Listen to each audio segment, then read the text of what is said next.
መጀመሪያ ስትወዳት ተረከዘን ነበር በጣም ልብ ብያዩት እሱ ነው መጀመሪያ የሆነትን ቁም ነገር ለምሳሌ ሳይ ሙስሊም 1403 ኤ ላይ ስታይ ነብዩ መንገድ እየሄደ የሆነ ሴት አየ እየሮጠ ሄደና ዜናብን ወሲብ አደረጋት።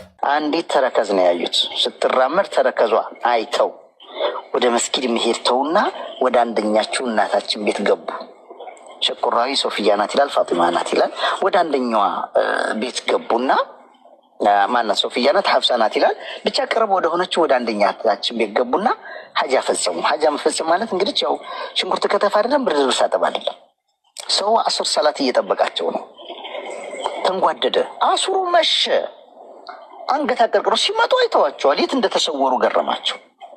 الرسول عليه السلام متنا أن النساء وجهها شيطان ودبرها شيطان سيتريج كفيتهم شيطانات كوهلام شيطانات مالت وسواسنات أني ودنا أنت يمتو عندي أجنبي سيت قاعد تجاجو معناته أيهون وده صلاة ممتاتشي عندنا أطوى الناس تشوفيت قبيجي حاجة ينفذسمو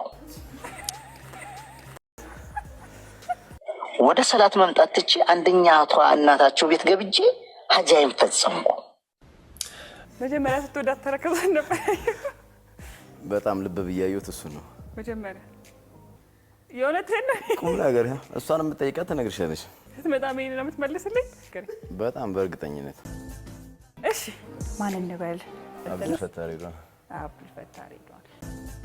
መተናል አሁን ደግሞ ከእናንተ ጋር ለብቻ ቆይታ ልናደርግ እናንተ ደግሞ ጠይቅ ከሚስቶቻችሁ በጣም የምትወዱላችሁ የኔ ሚስት እኮ ለየት የሚያረጋት ይሄ ነው የምትሉት አብዱል ፈታሪ ተረከዟ ደስ ይለኛል የእግሯ አዎ በጣም የምወድላት አስቆኝ አይደለም ስላላሰብኩት ተረከዟን እኛ ላይ ነው ምሻንተ ያየ ሁሌ እሱን ነው ማየው ብቻህን ስለምታየው ነው አዎ ኧረ እሷ በዛ ነው የምተኛው ነው በዚህ ነው የምተኛውላ ተረከዙን ለማየት ወለተ የምሬን ነው ፊቷን ሳይሆን እግሯን ያየ ነው የምትተኛው ባዩ የሆነትን ቁም ነገር እሷን የምትጠይቃት ትነግርሻለሽ ስለዚህ ተዩ በተቀራኒ ነው አረ ስትመጣ ምን ነው የምትመልስልኝ ትመልስልሻለሽ እሺ መጀመሪያ ስትወዳት ተረከዘን ነበር በጣም ልብ ብያዩት እሱ ነው መጀመሪያ እሺ ከባሎች ጋር ጥያቄ ጨርሰን ወደ ሚስቶች መተናል ጥያቄ መጠየቅ ከመጀመራችን በፊት ባሎችን ምን አልናቸው ከሚስቶቻችሁ በጣም የምትወዱላቸው ነገር አላቸው እሺ ራመት ምን ይመስልሻል ሁሉ ነገሩ ኧረ ተይ አስቢበት የዋህነቱ አስቢበት ምንድን ያልከኝ ተረከዟ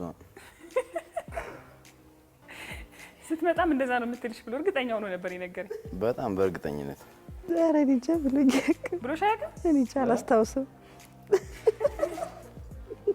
ጉሰራችኛዬ ጉሰራችኝ ዋይ ዋይ ጉሰራችኛዬ ተረከዟ ደስ ይለኛል የሆነትን ቁም ነገር እሷን የምትጠይቃት ትነግርሻለሽ ዛሬ ልጅ ስትመጣም እንደዛ ነው የምትልሽ ብሎ እርግጠኛ ሆኖ ነበር የነገረኝ በጣም በእርግጠኝነት ዛሬ ልጅ ጉሰራችኛዬ መልእክተኛው ይዞት የመጣውን ሁሉ ሙጭጭ አርጋችሁ አጥብቃችሁ ያዙ ሙጭጭ አርጋችሁ አጥብቃችሁ ያዙ ወደ ሰላት መምጣት ትቼ አንደኛቷ እናታቸው ቤት ገብቼ ሐጃዬን ፈጸምኩ ሙስሊሞች እንግዲህ ነብያችን ነው ብሎ የሚከተሉት ሰው የሃይፐር ሴክሹዋሊቲ ዲስኦርደር እንዳለበት ግልጽ ነው እምናፍርበት አንድም አይነት ሱና የለም እስኪ አንድ ምሳሌ ልንገራችሁ ለምሳሌ መንይ የሚባለው ነገር ማለት ነው ፍትወተ ጠብታ ስፐርም በጣም አሳፋሪ ነገር ነው አይደለም አንድ ወንድ ልጅ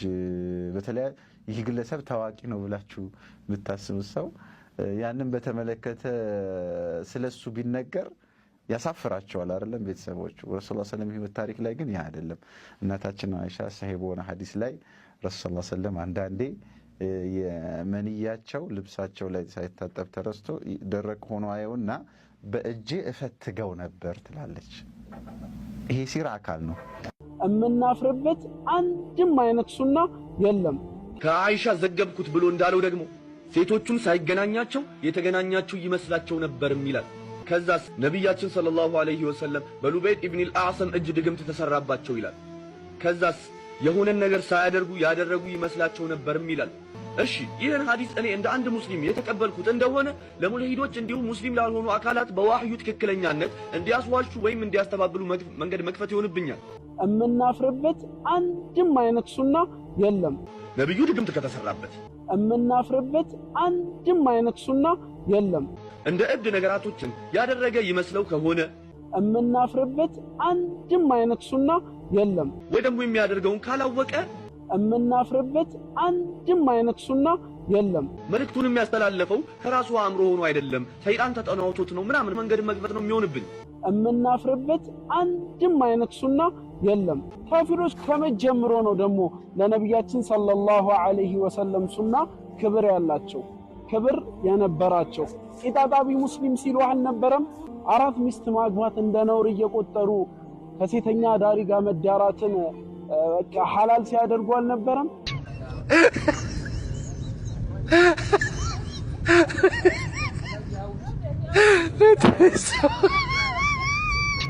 ከሴተኛ ዳሪ ጋር መዳራትን በቃ ሐላል ሲያደርጉ አልነበረም? ከመጀመሩ ነው በነብያችን ሰለላሁ ዐለይሂ ወሰለም ሱና ተደስቶ የሚያውቁት። እኛ እምናፍርበት እምንሸማቀቅበት አንድም የነብያችን ሰለላሁ ዐለይሂ ወሰለም ሱና የለም። በነብያችን ሰለላሁ ዐለይሂ ወሰለም ሱናዎች በሙሉ እንኮራለን፣ ሁሌም ያለ ገደብ እንናገራቸዋለን። እናንተ ጃሂል መሐይም የሆናችሁ ሙስሊሞች ከመሸማቀቅ ተቆጠቡ፣ አላህን ፍሩ። ኮመንት አትስጡ።